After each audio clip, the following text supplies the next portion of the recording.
Old pension scheme new update 2023। Pension धारकों के लिए बड़ी खुशखबरी, सभी को मिलेगा पूरा पेंशन पैसा। सुप्रीम कोर्ट का फैसला। जैसे जैसे पुरानी पेंशन योजना यानी ओपीएस पर वापस जाने की मांग अधिक लोकप्रिय हो रही है, अधिक से अधिक राज्य इस बदलाव के लिए अपना समर्थन व्यक्त कर रहे हैं। हमारे देश के कई राज्य जैसे राजस्थान, छत्तीसगढ़, झारखंड, पंजाब और हिमाचल प्रदेश पहले ही ओपीएस या वृद्धावस्था पेंशन योजना को बदलने की प्रक्रिया शुरू कर चुके हैं। इस बदलाव ने पेंशन लाभ और वित्तीय स्थिरता के बारे में जीवंत बहस और चर्चा शुरू कर दी है। अगर आप केंद्रीय कर्मचारी हैं और केंद्र सरकार की इस पुरानी पेंशन स्कीम का लाभ उठाना चाहते हैं, तो आज का यह लेख इस मामले में आपकी काफी मदद कर सकता है, क्योंकि आज के इस आर्टिकल में हम आपको केंद्र सरकार की पुरानी पेंशन योजना यानी ओपीएस के बारे में पूरी तरह से जानने और इसका लाभ उठाने के लिए आपको हमारे आज के लेख को अंत तक पढ़ना होगा।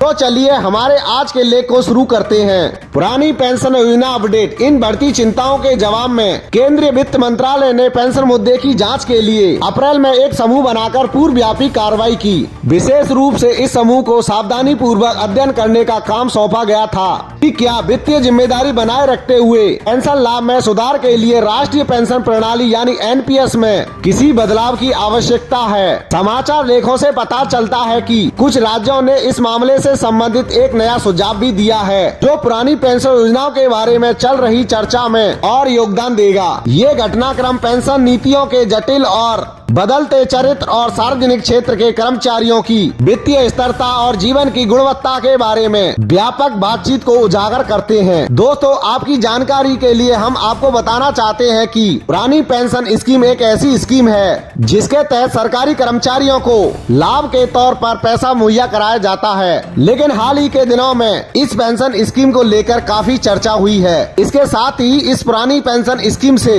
जुड़ी कई ऐसी खबर भी आ रही है, जिसकी वजह से अब यह पेंशन स्कीम काफी हैम हो गई है। मुद्दा है सरकारी और सरकारी कर्मचारियों के बीच यह एक बड़ा मुद्दा बन गया है। आपको बता दें कि जब सरकार ने इस योजना को रद्द किया था, तो सरकारी कर्मचारियों की ओर से सरकार के खिलाफ कई मामले दर्ज कराए गए थे। इस नई प्रणाली के तहत राज्य एक पेंशन योजना का समर्थन करते हैं, जो पुरानी पेंशन योजना की तरह अंतिम वेतन पर आधारित होने के बजाय सबसे कम वेतन से जुड़ी गारंटीकृत सेवानिवृत्त आय प्रदान करता है। हालांकि इस दृष्टिकोण के परिणाम स्वरूप पेंशन राशि कम हो सकती है। यह सेवानिवृत्त लोगों को निश्चितता और आश्वासन प्रदान करता है। कुछ संदर्भ प्रदान करने के लिए पारंपरिक पुरानी पेंशन योजना में, जो एक परिभाषित लाभ योजना है, सरकारी कर्मचारियों को आमतौर पर अपने अंतिम वेतन का 50% पेंशन के रूप में मिलता है। इसके विपरीत राष्ट्रीय पेंशन प्रणाली कर्मचारी योगदान के आधार पर संचालित होती है, जिसमें लाभ पूर्ण निर्धारित नहीं है। पुरानी और नई पेंशन योजनाओं पर इस प्रकाशन में पहले चर्चा की गई थी। सुविधाओं को शामिल करने वाला एक संयुक्त दृष्टिकोण प्रस्तावित किया गया था। इस मॉडल में कर्मचारी योगदान और सुनिश्चित सेवानिवृत्त लाभ दोनों शामिल हैं। संक्षेप में यह अनुकूलनशीलता और निश्चितता का संतुलन बनाने का प्रयास करता है।